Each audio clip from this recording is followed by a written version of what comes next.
오늘 하나님의 말씀 함께 보도록 하겠습니다. 오늘은 사사기 10장 말씀입니다. 하나님 없는 안정이 가져온 우상들, 이게 안정이 큰 우상이거든요. 오늘 1절부터 16절까지 말씀을 볼 텐데 그 중에서 1절부터 우리는 8절까지만 함께 교독하도록 하겠습니다. 제가 먼저 사사기 10장 1절 읽겠습니다. 아비멜렉의 뒤를 이어서 이사갈 사람 도도의 손자 부하의 아들 돌라가 일어나서 이스라엘을 구원하니라. 그가 에브라임 산지 3일에 거주하며 이스라엘의 사사가 된 지 3일에서 장사되었더라. 그 후에 길리앗 사람 야일이 일어나서 22년 동안 이스라엘의 사사가 되니라. 그에게 아들 30명이 있어 성읍 30을 가졌는데 길리앗 땅에 있고 오늘까지 하본 야일이라 부르더라. 야일이 죽음의 가문에 장사되었더라. 이스라엘 자손이 다시 여호와의 목전에 악을 행하여 바알들과 아스타롯과 아람의 신들과 시돈의 신들과 모압의 신들과 암몬 자손의 신들과 블레셋 사람들의 신들을 섬기고 여호와를 버리고 그를 섬기지 아니하므로 여호와께서 이스라엘에게 진노하사 블레셋 사람들의 손과 암몬 자손의 손에 그들을 파심에 함께 있습니다. 그 해에 그들이 요단강 저쪽 길리앗에 있는 아모리 족속의 땅에 있는 모든 이스라엘 자손을 쳤으며 18회 동안 억압하였더라. 아멘. 로마 시대에는 수많은 신들이 있었습니다. 만신전, 판테온 이런 곳이 있을 정도죠. 신이 계속 만들어지는 거예요. 로마 시민의 수보다 로마의 신들의 수가 많았다. 이게 너무나도 당연한 겁니다. 우상은 인간의 마음에 탐욕이 발현되는 거거든요. 우리의 욕심이 한 가지만 있는 게 아닙니다. 또 시시르 때때로 이루고 싶은 것들이 너무너무 많거든요. 그러니까 그때마다 그것을 이루어줄 신을 찾다 보니까 사람 한 사람당 신의 숫자가 어마어마한 것이죠. 로마인들은 신들과의 평화를 원했기 때문에 늘 제사를 드렸습니다. 제사를 안 드려서 신을 노하게 만들면 내가 원하는 걸 이루어주지 않으니까, 심판하니까 두려움 속에서 늘 제사를 드렸죠. 그런데 따지고 보면 로마는 그 당시에 가장 강대했던 나라입니다. 부강했던 나라고 안정된 나라고 풍요로운 나라입니다. 풍요롭고 안정되면 어느 정도 바램이 없어져야 하는데 놀랍게 신은 계속 만들어지더라. 여기서 신은 뭡니까? 우상이에요. 우리 탐욕이에요. 여러분들 풍요롭다고 해서 더 이상 풍요를 바라지 않는 게 아니죠. 무언가 다 이루었다고 해서 우리 마음의 욕망이 사라지는 것은 아닙니다. 안정되었지만 더 큰 안정을 원하는 것이 사람의 마음입니다. 우상의 특징은 지금 내 손에 부족하다고 여기기 때문에 간절하게 바라는 것들이거든요. 더 이상 바라지 않을 만큼 나를 채워주기 바라는 마음, 그것으로부터 나오는 것이 우상입니다. 근데 문제는 뭡니까? 예를 들어 돈이라고 해봅시다. 우상을 도대체 얼마를 가지면 더 이상 바라지 않을까요? 그 돈을 원하는 우리의 탐욕의 한계가 없다는 데 문제가 있는 것입니다. 다시 말하면 돈이 우리에게 우상이 될 때 문제가 뭐냐면 완전하게 채워질 수 없다는 거예요. 그러니까 결국 돈을 우상으로 삼고 살아가는 삶은 반드시 돈에게 예속되게 돼 있다는 겁니다. 왜? 만족할 수 없기 때문에. 그래서 여러분, 우상은 그냥 소금물 이렇게 생각하시면 돼요. 목이 마르니까 바다에 있는 소금을 한 사발 떠 마셔서 잠깐 해갈이 됐지만 그 시간이 지나면 이전보다 더한 목마름이 온다는 얘기입니다. 오늘날로 치면 여러분들, 저도 이번 한 주 동안 한번 살펴봤지만 핸드폰 안에 어플들 보세요. 하루에도 몇 개씩 깔죠. 계속 앱을 깝니다. 왜 그래요? 그게 우리의 탐욕의 발현이에요. 뭐 좀 더 얻고 싶고 뭐 좀 더 바라고 싶고 남들과 똑같아지고 싶고, 그게 핸드폰 안에 계속적으로 깔리는 앱 아닙니까? 그러니까 로마의 만신전이 지금은 핸드폰 안에 있다, 그렇게 여러분 보시면 돼요. 내 안에 핸드폰에 뭐가 깔려 있는지 한번 보세요. 이제 저희가 성경 읽기 프로그램 이렇게 깔라고 하니까 그냥 좀 우려는 뭐냐면 그냥 하나님의 말씀이 여러 가지 어플 중에 하나처럼 되는 것 같은 우려가 있어요. 돈 벌 때는 주식창 열어서 막 하다가 또 그러다가 또 하나님 도움 필요하면 성경 열어서 막 읽다가 뭔가 두려우면서 또 큐티했다가 좀 만족이 있으면 또 다른 거 봤다가 이 안에 모든 것들이 다 이루어지는 이게 판테온 만신전이 아닌가 하는 우려도 있습니다. 어찌 보면 풍요의 때일수록 더 큰 풍요를 바라는 욕망이 끌어오르는 것이라고 말할 수 있는 것이죠. 그러므로 고난의 때보다 안정의 때가 훨씬 더 위기다. 고난의 때는 붙잡을 게 없으니까 하나님 붙잡습니다. 그러나 풍요롭고 안정되었을 때 오히려 더 큰 탐욕이 일어나더라. 그래서 요즘 이런 단어가 있습니다. 풍요 속에 이상한 우울감. 아니, 지금만큼 대한민국이 잘 살았던 때가 있습니까? 지금만큼 풍요로울 때가 있습니까? 근데 지금만큼 우울한 시대가 있습니까? 이상한 때죠. 그러므로 우리가 이런 풍요 속에 이상한 우울감이 찾아오는 정말 이상한 이 시대 속에서 질문해야 되는 거예요. 고난 중에는 아마 다 하나님 붙잡을 겁니다. 다른 거 붙잡을 거 없잖아요. 지푸라기 잡는 심정을 이라도 하나님 붙잡을 텐데 과연 우리는 안전한 가운데, 안정감 속에, 풍요 속에, 제법 괜찮은 상황 속에서 하나님을 절박하게 붙잡고 있는가? 나는 자족하고 있는가? 나는 나의 한계를 알고 있는가? 자꾸 질문해야 합니다.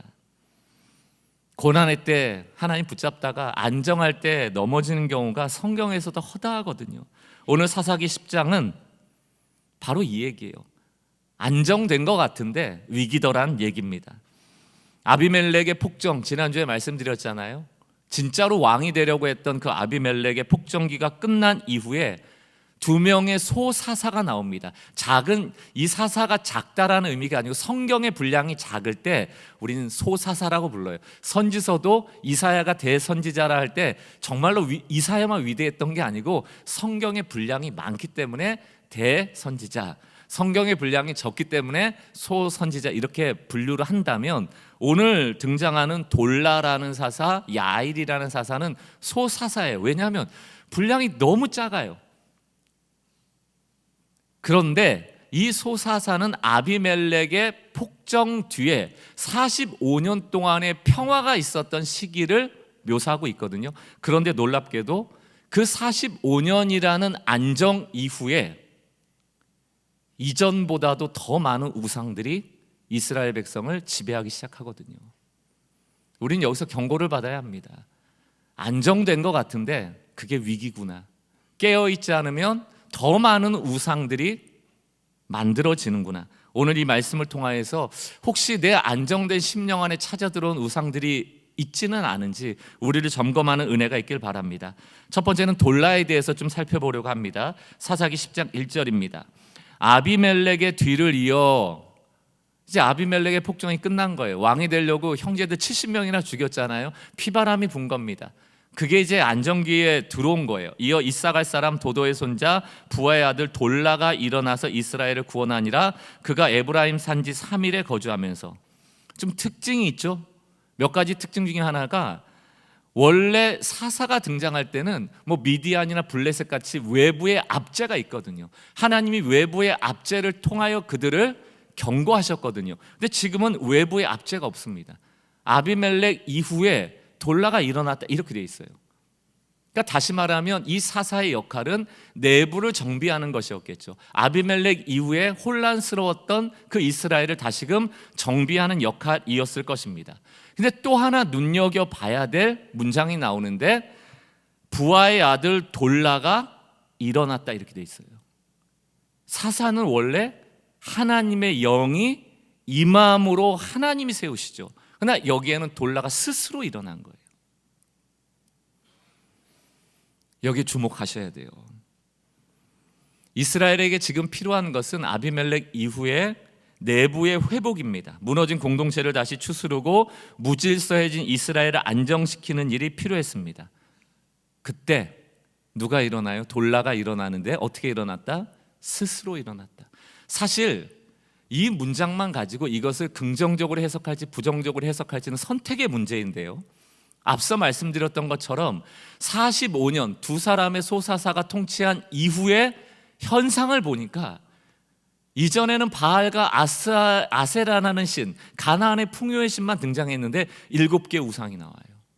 그것으로 보았을 때는 이것을 부정적으로 해석할 수밖에 없는 것이죠. 무슨 말씀인가? 돌라가 스스로 일어났습니다. 성경은 돌라를 악한 사람이라고 정죄하지 않아요. 그러나 하나님의 부르심으로 설명하지도 않습니다. 여기에 대한 부정적 해석은 이렇습니다. 이것은 하나님의 특별한, 성령의 특별한 임재 없이도 얼마든지 인간이 질서를 만들어낼 수 있다는 얘기예요. 탁월한 리더십이, 탁월한 행정가가, 탁월한 재력가가 얼마든지 혼란을 잠재울 수 있다. 오늘날 한국 교회로 치자면 민주적인 절차가, 어떤 사람의 탁월함이, 행정이, 시스템이, 어떤 프로그램이 그 교회를 제법 괜찮은 교회로 만들 수 있다. 누군가 스스로 일어나서 자기의 탁월함으로 이 교회를 탁월하게 만들 수 있다는 얘기예요. 문제 없다는 것이 곧 하나님이 함께 하신다는 뜻은 아닙니다. 겉으로는 회복처럼 보이지만 그 속에는 우상이 자라고 있을 수 있다는 얘기입니다. 하나님이 첫 자리에 계시지 않다면 우리에게 주어진 안정은 때로는 은혜가 아니고 위험이 될 수 있다는 얘기입니다. 위험의 증상은 또 있습니다. 돌라라는 사사의 원래 지파는 이사갈이에요. 그러나 지금 사역하는 것은 에브라임입니다. 물론 아비멜렉이 일어났던 세겜 땅이라는 곳, 그곳이 에브라임 지파의 땅이었기 때문에 그곳에 가서 그것을 정비했다라는 말도 되겠지만 이 사밀이라는 땅 자체가 풍요의 땅이었고 이 돌라가 사역하던 23년 동안은 전쟁이 없었기 때문에 그 풍요는 매우 극에 달했을 것이다. 그렇다면 경계를 허문 이것 자체가 하나님의 말씀에 위배되는 것이라고 해석도 가능합니다. 왜냐하면 하나님이 땅을 분배할 때는 그 경계를 넘어가지 말라는 것이거든요. 하나님이 주신 땅은 누구도 살 수 없고 누구도 팔 수 없는 땅이므로 그곳에 거주하도록 한계를 정해놓은 것인데 그 한계를 왔다 갔다 한다는 것 자체가 이미 하나님의 법을 어기고 있다라는 사사시대를 보여주는 것이라고 말할 수 있는 것이죠. 다시 말하면 자기가 있어야 될 자리를 자기가 결정하는 거예요. 사랑하는 성도 여러분, 사람이 스스로 일어나 공동체를 안정시킬 수 있습니다. 행정도 회복할 수 있고 질서도 세울 수 있습니다. 시스템도 만들 수 있죠. 그러나 그 안정이 때로는 우상을 만들 수 있는데 그 우상은 때로는 매우 교묘하게 숨어 들어갈 수 있다는 것을 경고하라는 얘기죠. 질서는 회복됐는데 그 안에 우상은 제거되질 않아요. 무언가 질서가 잡히고 회복은 일어났는데 예배가 회복되진 않아요. 여러분, 지금 돌라가 일어나서 그 우상을 제거했다라는 얘기가 한마디도 나오지 않습니다. 사랑하는 성도 여러분, 오늘 이 말씀을 통하여서 우리도 경고를 받아야죠. 여러분들 고난의 때를 경험하신 분 계세요? 기도를 통하여 말씀으로 정말 절박함으로 하나님께서 우리를 회복시켜 주신 경험이 있는 분들 계십니까? 그런 경험을 통하여 지금 마음의 심령의 안정감을 가지고 있다면 그거 괜찮은 상태라고 가만히 계실 게 아니고 다시 한번 우리의 심령을 점검해 봐야죠. 무언가 내 상황이 좀 더 나아졌는데 기도가 줄어들고 말씀에 대한 갈망이 줄어들고 예배에 대한 절박함이 줄어들고 그렇다면 그 안정은 복이 아니죠. 오히려 시험이고 안정되면 안정될수록 복음에서 멀어질 수 있는 위험이 있다는 얘기입니다. 결국 하나님께서는 우리에게 질문하십니다. 너는 고난 끝에 안정 가운데도 나를 의지하고 있는 것이냐? 문제가 해결된 뒤에도 나를 찾고 있는 것이냐? 너는 내가 주는 문제의 해결보다도 나를 여전히 원하고 있는 것이냐? 물어보고 있는 것입니다.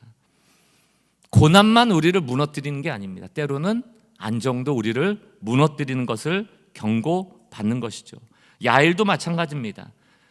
그 이후에 야일이라는 사사가 일어나는데 3절과 4절 말씀을 봅시다. 그 후에 길리앗 사람 야일이 일어나서 22년 동안 이스라엘의 사사가 되니라. 마찬가지죠. 하나님이 일으킨 사사가 아니에요. 스스로 일어난 사사입니다. 그에게 아들 30명이 있어 어린 나귀 30을 탔고 성읍 30을 가졌는데 그 성읍들을 하봇 야일이라 부르더라. 여러분, 여기서도 스스로 일어난 사사로 표현됩니다. 성경은 하나님 없는 직책에 대하여 늘 경계하거든요. 이건 오늘날도 똑같아요, 여러분. 유진 피터슨이라는 분이 이 목사의 목사라고 알려진 영성가거든요. 목사에게도 경고하면서 똑같은 얘기를 합니다. 하나님의 소명을 가진 목사가 있고 이 종말로 가면 갈수록 직업 목사가 있을 것이다. 이거 뭐 여러분에게 해당되는 이야기는 아니겠지만 뭐 저에게는 해당되는 얘기죠. 내적으로 외적으로 소명이 있는가, 하나님의 부르심이 있는가 할 때만 목사로서의 그 기능이 유효한 것이죠. 그러나 한때는 목사 돼서 월급도 많이 주고 사회적 명성도 있고 지위도 있고 그래서 이 성직자가 되려고 했던 때가 있잖아요. 그게 중세뿐만이 아니고 오늘날도 여전히 있지 않습니까? 이게 목사뿐만이 아니고 장로든 집사든 스스로 세운 직책을 가지고는 영적인 권위 없이는 늘 문제가 된다는 얘기예요. 제가 이 찬양팀을 이렇게 좀 리더로서 인도할 때 찬양팀에 들어오겠다고 하시는 분들이 계셔서 예전 교회죠. 그럼 이제 면담을 하잖아요. 상담을 합니다. 그래서 제가 이제 물어보거든요. 왜 찬양팀 하시려고 해요? 이렇게 물어봅니다. 그분이 뭐 여러 명이 그랬어요. 늘 하는 얘기가 저는 이전 교회에서도 찬양팀을 했습니다. 이번에 이제 교회 등록하게 됐는데 여기서도 찬양팀을 하고 싶습니다. 제가 아니 그게 아니고 왜 찬양팀 하시려고 그러냐고요. 그분이 한 대답은 제 귀에는 그렇게 들려요. 전 노래를 참 좋아해요. 전 찬양을 참 좋아해요. 그럼 회중석에서 부르세요. 아니 앞에 나와서 찬양팀 하는 찬양이나 회중석에 앉아서 하나님께 드리는 찬양이라 하나님이 뭐 다르게 받으십니까? 똑같잖아요. 그래서 아마 제가 예전 교회에서 찬양팀 할 때 찬양팀이 많지 않았나 봐요. 하도 까칠하게 구니까 많이 안 왔던 것 같아요. 계속 물어보니까 왜 그러시냐, 왜 자꾸 앞에 쓰시려고 계속 물어보니까 3주 시간을 드리겠습니다. 답을 찾아오세요. 제가 3주 기간을 드리거든요. 그 안에 안 오신 분도 계세요. 뭐 이런 교회가 있어. 봉사하겠다는데. 봉사하는 게 중요한 게 아니에요. 제 생각에는 앞에서나 회중 가운데 있는 하나님이 들으시는 찬양은 똑같은데 왜 자꾸 앞에 서려고 할까? 저는 너무 많이 봤거든요. 앞에서 사람 앞에 서려는 분들, 그 앞에서 사람들에게 보이려는 사람들 너무 많이 봤습니다. 그래서 찬양팀 8명인데 마이크도 6개만 준비했거든요. 돌아가면서 마이크를 안 줬습니다. 정말 뾰족하죠 목사가. 마이크 없어도 설레? 제가 원했던 답은 하나님이 부르셨습니다. 저에게 소명을 주셨습니다. 이 일로 섬기라고. 여러분, 부르심 받은 사람들은 리더의 컨트롤을 받지 않아요. 하나님의 부르심 앞에 늘 섭니다. 전화해서 나오라고 따따붙다 해야 나오는 게 아니고, 교육해서 잘 되는 게 아니고, 하나님의 부르심이 있는 사람은 하나님과의 약속을 늘 지키거든요. 똑같습니다. 교회도 스스로 일어난 사람들이 세워가는 게 아닙니다. 여러분 스스로 탁월한 능력, 재능, 달란트, 은사 아시잖아요. 다 갖고 계실 겁니다. 이전 교회에서 뭘 했고 그러나 이 우리는 교회 공동체 안에 들어오셨다면 오늘 이 말씀에 근거하여 말씀 좀 드립니다. 스스로 일어나는 사람들 되지 마시고 하나님의 소명을 받아 일어나시는 성도가 되신다면 하나님께서 여러분들의 은사와 달란트를, 그 경험을, 그 리더십을, 그 탁월함을 아름답게 사용하실 것입니다. 그러나 그렇지 않다면 그것이 오히려 이 공동체에 어려움을 주는 요소가 되겠죠. 오늘 이 야일도 똑같아요. 이 야일의 상황을 보면 지난주에 기드온이 떠올리지 않을 수가 없어요. 기드온이 미디안으로부터 이스라엘을 구원한 이후에 사람들이 기드온을 왕으로 세우라고 했을 때 나는 안 된다고 손살에 쳤지만 결국 아비멜렉, 너의 아빠는 왕이다, 스스로 왕이라 칭함을 받았잖아요. 오늘 야일도 똑같아요. 자녀가 30인데 나귀가 30마리고 성읍이 30개입니다. 무슨 얘기예요? 자녀 30명에게 나귀 30마리 줬다는 얘기. 이 당시 나귀는 뭐예요? 지금으로 치면 그냥 벤츠예요. 차 한 대씩 뽑아준 겁니다. 걸어다니던 그 당시에 무역할 수 있도록, 또 성읍을 이동하기 편하도록 나귀 한 마리씩 있고요, 그 성읍 하나씩을 준 거예요. 그리고 성읍을 뭐라 불렀다고요? 하본 야일. 그것은 야일의 도시다, 야일의 마을이다. 언제부터 그 땅이 야일의 땅이 됐습니까? 언제부터 길리앗이라는 땅이 하나님이 주신, 하나님이 배분하신 은혜로 받은 땅이지 야일이 소유한 땅이 됐습니까? 하본 야일은 아비멜렉이라는 이름하고 똑같은 거예요. 그 당시 사사가 왕과 같았다.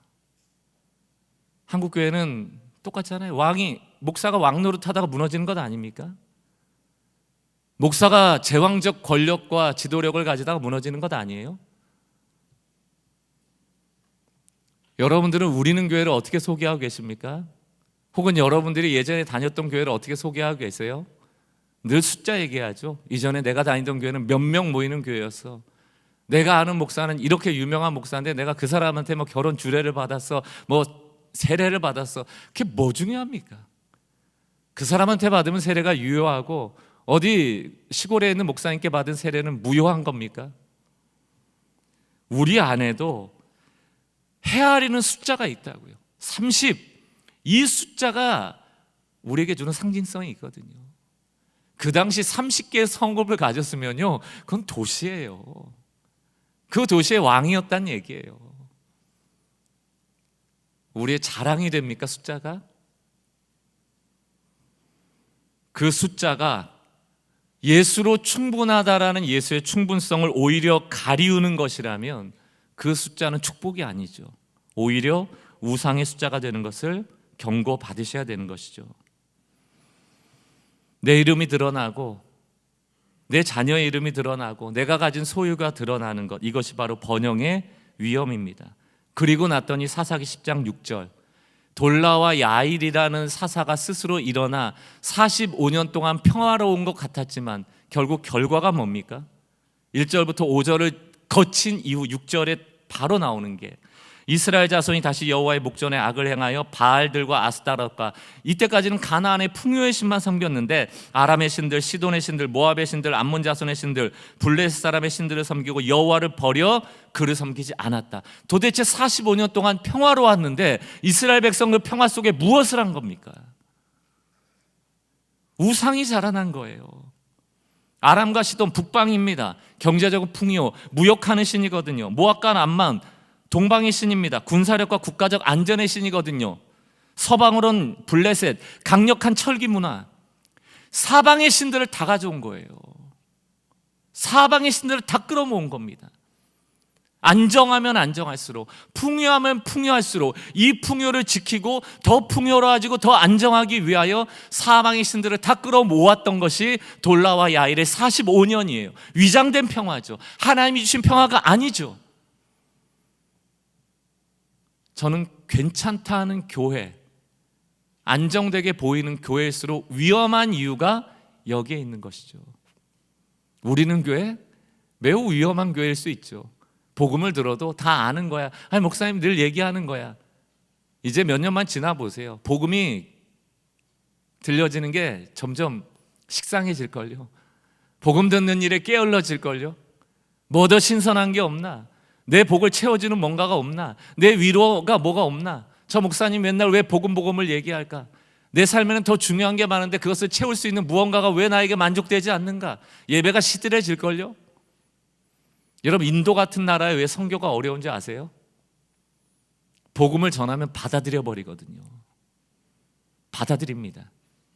그런데 복음만 받아들이는 게 아니고 여러 신들을 받아들여 그 신들 중에 하나로 받아들여 버리거든요. 왜 하나님 없는 안정이, 하나님 없는 괜찮은 사람들의 모임이 위험한 줄 아세요? 복음을 받아들여 버리거든요. 그러나 또 다른 것도, 또 다른 우상도 받아들이고 있거든요. 우리의 신앙의 탁월함은 예수로 충분하다라는 복음만 받아들이는 데 있는 겁니다. 성경에도 이런 예가 많습니다. 아브라함이 아들을 원했죠. 하나님이 이삭을 선물로 주세요. 이삭을 선물로 주십니다. 그럼 아브라함은 무엇을 기뻐해야 될까요? 아들을 주신 하나님을 기뻐해야 되죠. 근데 인간은 보이는데 마음이 쓰여지니까 이삭이 기쁜 거예요. 이삭을 주신 하나님은 감사하지 않아지게 되는 거예요. 그때 하나님이 뭘 요구하십니까? 이삭을 바쳐라. 이 메시지는, 이 황당한 명령은 이삭을 사랑하지 말라는 뜻이 아니죠. 이삭을 하나님보다 사랑하지 말라는 메시지죠. 너의 삶에 내가 준 선물을 나보다 더 사랑하지 말라는 얘기입니다. 내가 준 안정을 하나님보다 더 사랑하지 말라는 얘기거든요. 그러나 우리는 안정과 풍요가 올 때, 하나님으로부터 응답이 올 때, 하나님께 선물을 받을 때 그것을 하나님보다 더 사랑하게 될 때가 많다는 얘기예요. 다윗도 전쟁을 치를 때, 골리앗과 싸울 때는 하나님 의지합니다.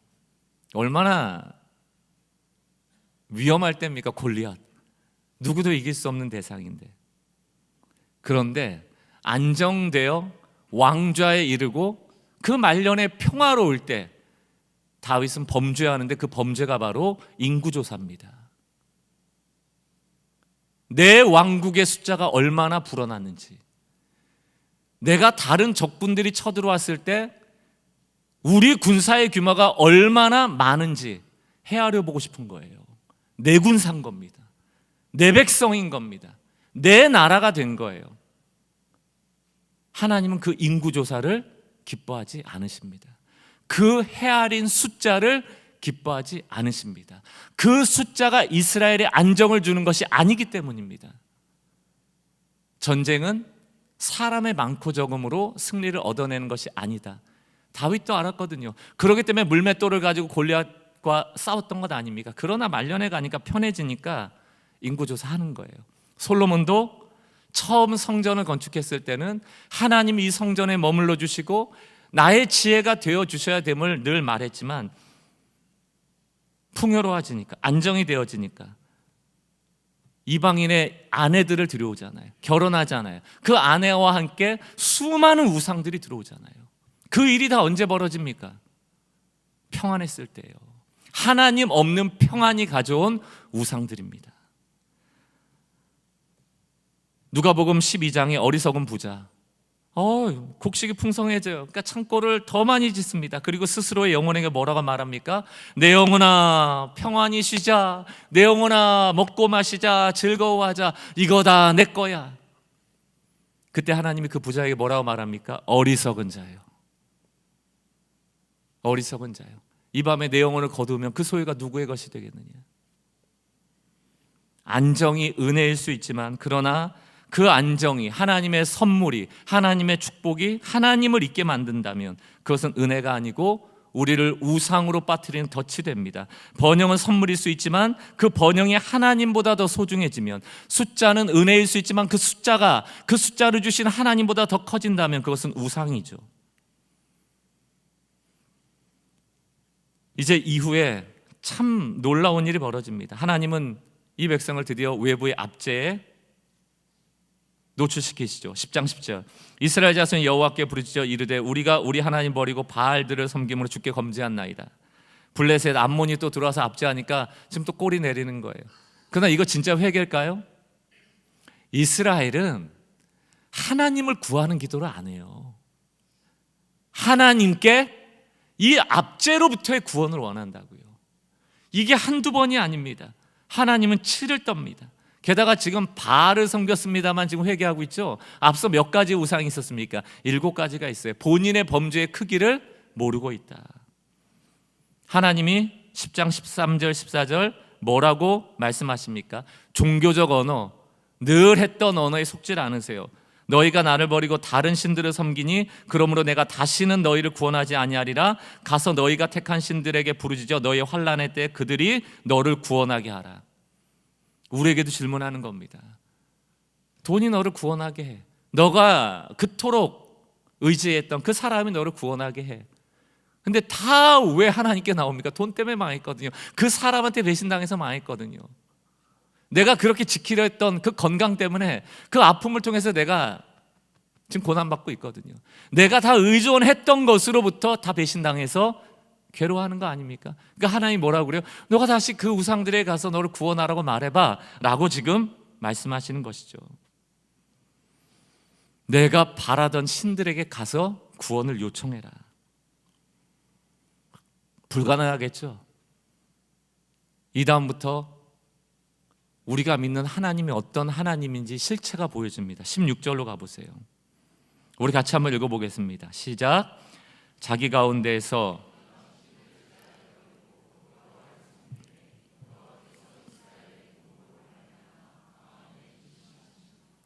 여기서 하나님이 근심하신다는 표현이 나와요. 이스라엘 백성이 아마도 우상들을 제거하는 척이라도 했던 것 같아요. 이 장면을 하나님이 또 속아주시는 거예요. 하나님이 왜 근심이 있으십니까, 여러분? 전능자에게 무슨 근심이 있어요? 풍요로운 하나님께 무슨 근심이 있을 수 있습니까? 여기서 근심하시다라는 뜻을 아마 많은 번역 성경이 이만큼 다르게 번역한 내용도 없을 겁니다. 여기서 근심했다라는 표현으로 썼지만 원어적인 의미로 보면 그 영혼이 짧아졌다 이런 의미예요. 다시 말하면 이게 더 이상 참을 수 없게 됐다는 얘기예요. 마음이 조급해졌다라고 번역하기도 하고 그 마음이 비통해졌다라고 표현하기도 합니다. 이걸 제가 다 요약해서 표현하자면 여기 다 부모님들 아실 겁니다. 자녀들 볼 때 짠한 거 있잖아요. 짠한 거. 잘못한 것 때문에 막 화가 나서 한 대 때렸다가 이게 시무룩하고 있으면은 그 짠한 거 있잖아요. 저도 어릴 때 모르겠어요. 무슨 이유인지 매 맞고 나서 흑흑흑 울고 있으니까 어머니가 이렇게 뭐 발라주시던 그 기억이 있거든요. 그때는 몰랐지만 속으로 청소년기니까 뭐 때려놓고 약 주고 병 주고 약 주고 다 하시 이런 마음이었지만 커서 자녀를 키워보니까 그 마음을 알겠어요. 맞은 나보다 때린 부모의 마음이 훨씬 아픈 거죠. 이런 게 짠함 아닙니까? 죄를 내버려 둘 수도 없는데 그렇다고 그를 어떻게 할 수도 없는 거예요. 이게 하나님의 근심입니다. 오늘 이 설교를 준비하면서 저한테는 이게 너무 어려웠어요. 이거를 어떻게 설명하나? 이게 표현할 수가 없거든요. 하나님의 근심은 짧게 세 가지로 요약될 수 있는데 첫 번째는 사랑하기 때문에 당하는 근심이에요, 여러분. 자초하는 근심이에요. 하나님이 만든 근심이에요. 하나님은 신의 불감함, 다시 말하면 고통이 없으신 분입니다. 그분이 왜 고통이 있으셔야 됩니까? 완전하신 분인데. 그런데 그 고통을 자초하신다. 하나님의 전능함이 부족함이 때문에 오는 근심이 아닙니다. 우리를 사랑하기로 작정하셨기 때문에 찾아오는 고통이거든요. 여러분, 자녀에게 부모로서 거절을 당해 보신 적 있으세요? 자녀의 사랑이 부모의 사랑을 넘어설 수 없잖아요. 우리는 내리 사랑이잖아요. 여러분이 준 사랑, 부모가 준 사랑만큼 받아보신 분 계십니까? 아무도 없을 거예요. 아마 받은 것은 다 배신감일 겁니다. 자녀로부터. 이만큼 해줬지만 반의 반도 안 돌아오죠. 자녀로부터 받은 거절감과 그 배신감으로부터 온 아픔 있잖아요. 그거예요. 스스로 자초한 거죠. 언제 자녀가 부모한테 잘해달라고 그런 적 있어요? 늘 자녀가 얘기하는 게 뭐예요? 언제 내가 해달라고 그랬어?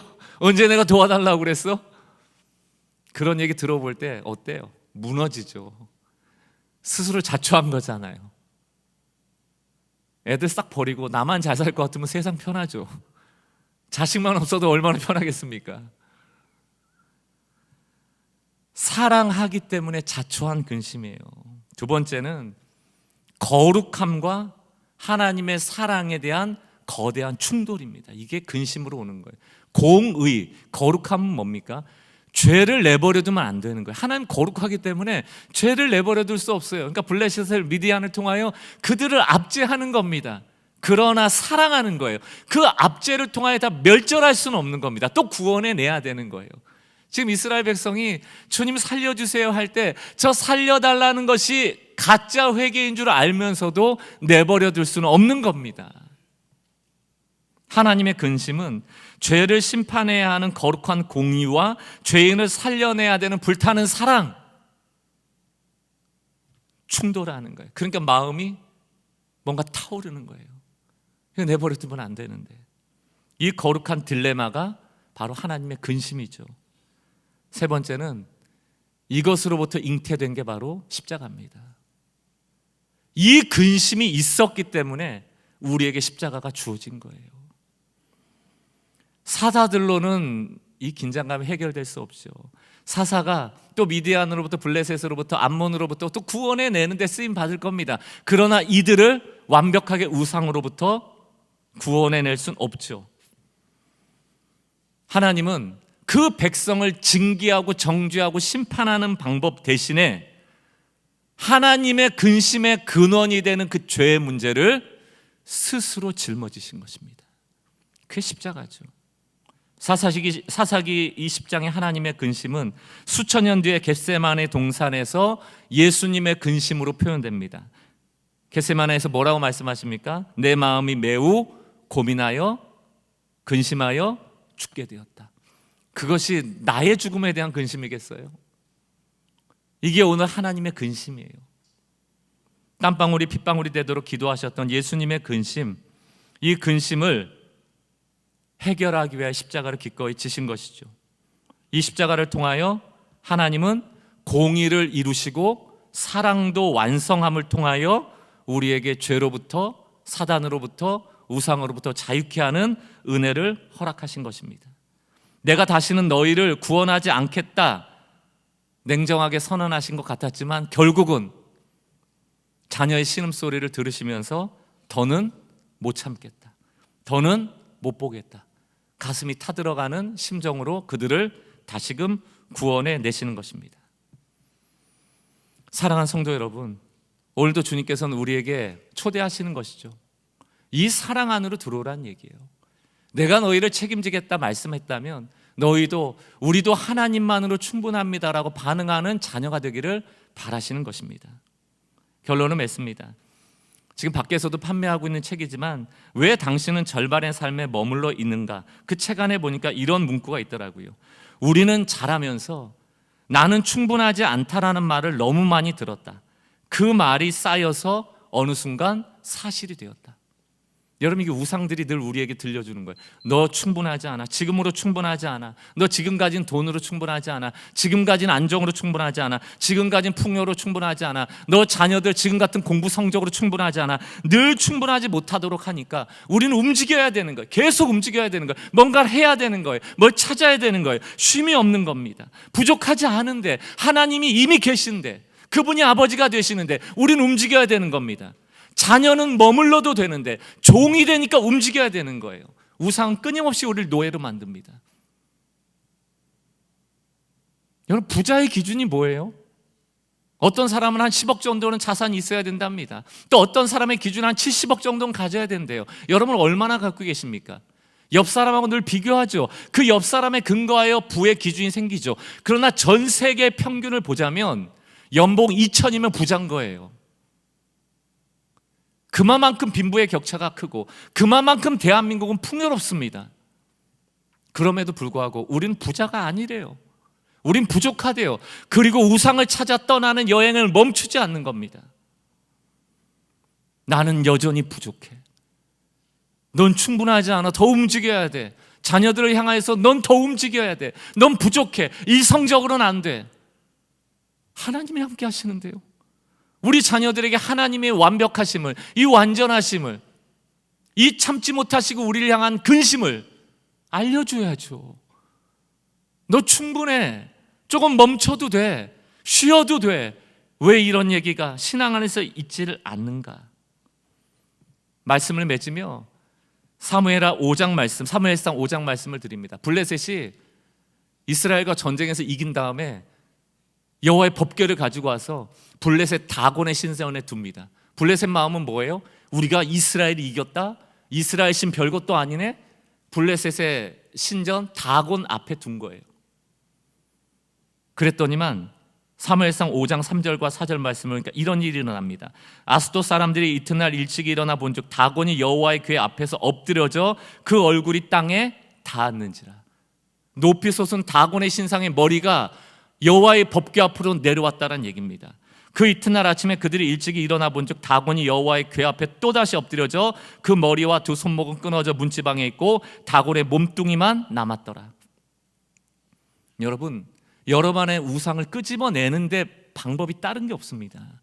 돈을 사랑하지 말아야지, 뭘 사랑하지 말아야지, 그것을 끄집어내려고 끄집어내지는 게 아니고 우리 안에 여호와의 법궤가 들어와야 되는 거예요.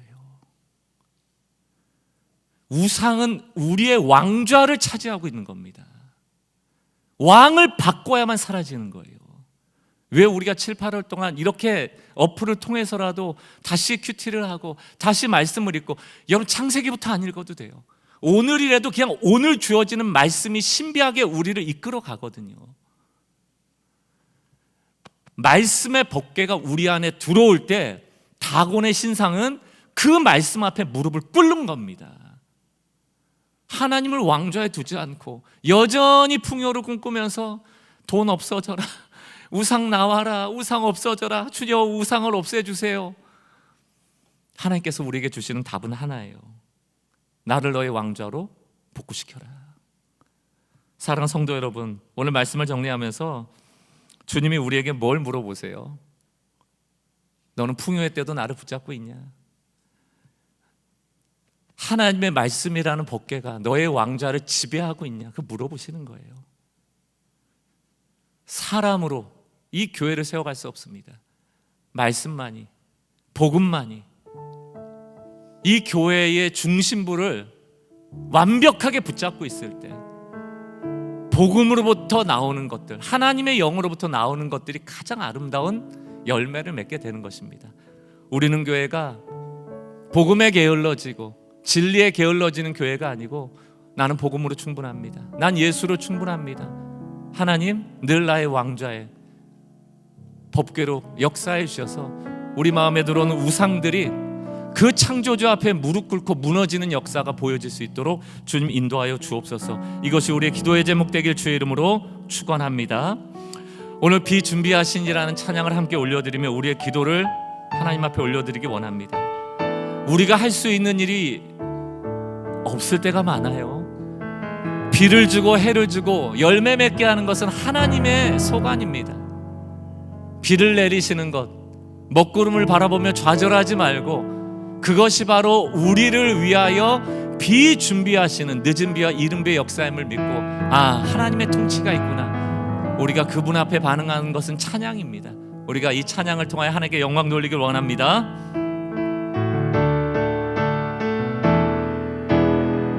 우리 주는 위대하며 우리 주는 위대하며 능력이 많으시도다, 능력이 많으시도다. 주님만 지혜로우십니다. 그의 지혜 무가며 우리를 사랑하는 인자는 영원하도다. 상한 자를 고치시며 상한 자를 고치시 우리 마음의 상처를 싸매시도다. 주여 우상의 상처를 싸매 주십시오. 주님이 창조자이십니다. 별들의 수를 세시며 우리의 일거수일투족을 하시는 주님, 을 붙이셨도다. 주님만이 하십니다. 그가 구름으로 하늘을 덮으시며 땅을 위하여 비 준비하시니 예루살렘아, 예루살렘 우리는 여호와만 여호와를 찬송할지어다. 아멘. 내 하나님을 감사함으로 그 앞에 나가며 주의 임재 앞에 주 임재 앞에 그가 구름으로 하늘을 덮으시며 이 교회를 위하여 다시 한번요. 그가 구름으로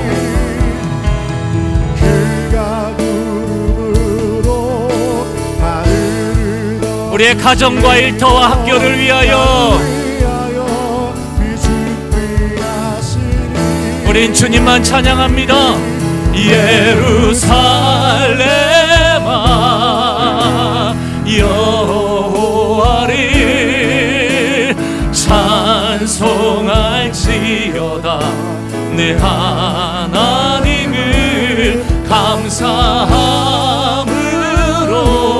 그 앞에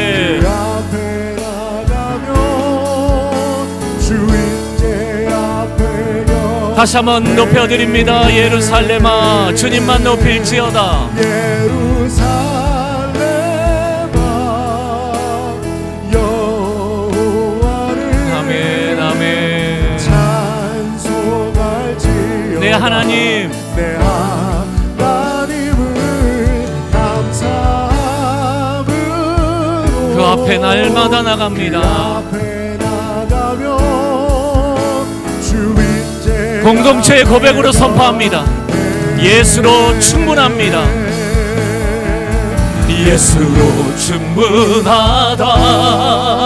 예수로 충분하다. 나의 영혼아 잘 들으라. 너 예수로 충분하다. 다른 것 붙잡았던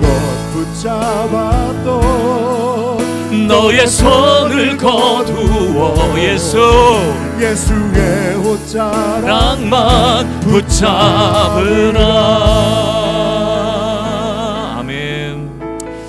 이 시간 함께 우리 말씀 앞에 머물며 기도하는 시간 가졌으면 좋겠습니다. 여러분, 안정된 시기에 놓인 분들이 계시다면 내 안에 무엇이 가득한지를 다시금 점검하셔야 됩니다.